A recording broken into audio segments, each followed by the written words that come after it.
बिछड़ा कुछ इस अदा से कि रुत ही बदल गई, एक शख्स सारे शहर को वीरान कर गया। ये रावी ये साढ़े कोल आई मेहमान बन के, लेकिन कुछ ऐसे काम भी करके गई है जेड़े दहाइयां तो साड़ियां अखां तो ओझल सन, सानू पता नहीं सी, लेकिन वो हो रहे सन कि लोगों ने आके इहदे विच बसेरा कर लिया, लोगों ने आके इहदे विच घर बना ले, लोगों ने इहदे रस्ते नूं बंद कर छड्या। मैं काफ़ी दिन तो जिद्दे आई इनू फुलबानी करना चाहता सी उत्ते इस मरहूम दरिया ते। एक तो अज़लां तो सदियां तो ये सुक्या पिया सी, इनू दिल वेख के जिवें सजाद साहब ने आख्या जे रावी विच पानी कोई नहीं ते अपनी कहानी कोई नहीं। तो वाकई इनकी तारीख पढ़िए, मुगल बादशाह ने अपनी दास्ताना जिन्होंने लिखा है कि इहदे विच बड़े बड़े वड्डे बहरी जहाज चलते सन, इनके आसे पासे शिकार गावां सन, एक तहजीब का गहवारा सी। लाहौर इनके किनारे ते एवें नहीं वसिया, ये रावी दी एक तहजीब सी।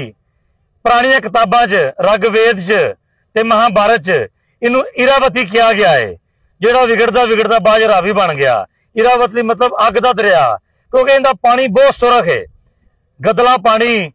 इनू इस वास्ते उन्होंने अपनिया मुकद्दस किताबां दे विच इरावती आख्या, अज असीं रावी कहने आ। ये रावी जदों 1960 दे विच इंडस रिवर ट्रीटी हुई तो इंडिया हिस्से चला गया, ये पानी तो मरहूम हो गया। इस तो अलावा इनके 88 के सैलाब, 54 के सैलाब, दीगर सैलाब भी आए, लेकिन असी लोगों ने की किया, असी लोगों ने इनकी बहाली वास्ते कुछ नहीं किया, बल्कि इनका जी गुजरगाह है उनके विच आना शुरू करता। असी इनकी गुजरगाहों महदूद करता, लेकिन दरिया ने आके दसिया है कि मेरिया तुसीं गुजरगाहों रोक नहीं सकते, तुसीं हज़ारां साल सदियां मैनूं रोक लो, लेकिन एक दिन वो आएगा कि मैं तुहाड़ियां बनाए हुए बंद, तुहाड़ियां बनाईयां हुई रुकावटां नूं बंद तोड़ के ते लंघ जावांगी। तो ये सानू सबक है, एक तो दरियावां च सानू ये सबक मिलता है कि आने वाले नूं कोई रोक नहीं सकता ते जाने वाले नूं भी कोई रोक नहीं सकता।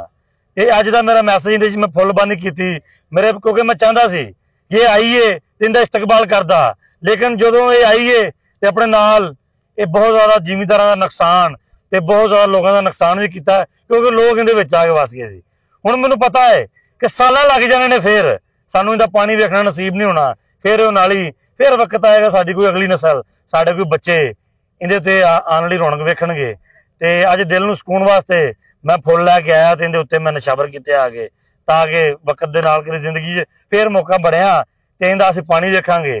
क्योंकि जिथे मैं इस टाइम खलोता वां 2 दिन पहले इत्थे असीं खलो नहीं सकते, ये हर चीज़ डुब गई सी।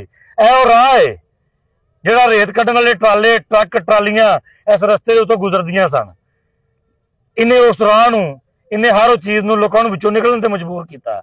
लोगों ने ट्राले करेना फिर हर चाह इतों नस गई, लेकिन अज फिर पानी उतर गया है तो लोग भी इहदे विच आ खलोते ने, मैं भी खलोता वां, राह ते कैमरा मारा, राह भी फिर निकल गया विचों। ते ये कुछ चीज़ां सन, गल्लां सन जिहड़ियां रावी बारे मैं करना चाहता सी। ये आई ये फिर टुर गई, हुण बिल्कुल पानी नहीं, नॉर्मल कोई इहदे च अपना चलदा पिया है। ते ये गल्लां सन, इंशाअल्लाह एक वक्त आएगा जदों ये फिर रावी आएगी इंशाअल्लाह। अगर असीं समझ गए तो असीं समझ के अपना जिहड़े साडे प्लान ने, जिहड़ियां साडीआं चीज़ां ने, असीं उन्हां नूं कर लिया तो नुकसान नहीं करेगी, फिर शान ना गुजरेगी। लेकिन इंशाअल्लाह ये सानूं करना पेगा, नहीं तो फिर नुकसान ही करेगी। आने वाला पानी ज़हमत बनेगा, रहमत नहीं बनेगा। बहुत मेहरबानी, शुक्रिया, अल्लाह हाफ़िज़।